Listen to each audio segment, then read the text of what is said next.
Hey, welcome to Old Airsoft Stuff. I've just started playing Airsoft with my son and have started playing with mainly World War II era weapons and gear. I'm no expert, but I have picked up a few things along the way that I thought I would try to share with y'all. Maybe you would find it more interesting to play with the old stuff like I do. So these aren't going to be unboxing videos and not really high tech, but hopefully just educating you about the things that I've learned the hard way. So here we go. One of the most iconic weapons of World War II, the M1 Garand. I had no idea you could get one of these for Airsoft, but as soon as I started looking into it, it became the focus of my attention. Luckily, I was able to find one on Hop Up, a lightly used ICS manufactured M1 Garand, and it's really my favorite gun. The ICS has some of its issues though, and I thought I'd address one of them, which has to do with the trigger.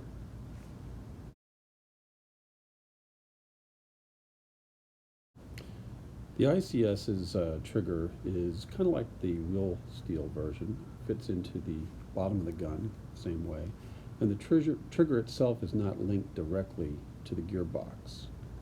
It's attached instead by a little arm that pulls inside on the trigger contacts. The external trigger pulls up against the part of the trigger bar, seen below the word trigger bar here in this picture, to the left side. Here's what it looks like in action with my finger doing what the trigger does.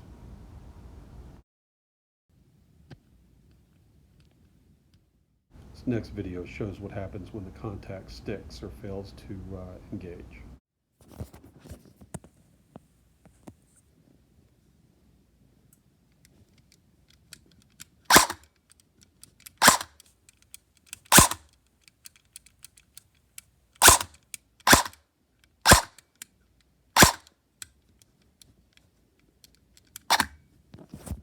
Okay, so it's pretty clear I'm no cameraman, but the problem is you have to be very firm on your trigger pull or you'll get this area where it'll get stuck. And then the only way to release it is to remove the trigger from the bottom of the gun and jiggle it around, usually with a screwdriver.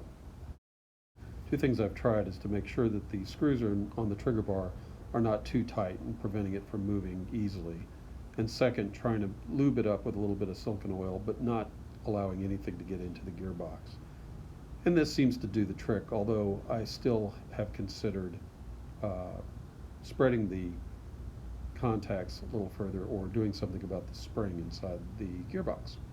Well, I hope this has helped somebody if you have the same problem that I have. If you have a better fix, please let me know what it is. In the meantime, I hope you enjoyed this and look forward to doing more.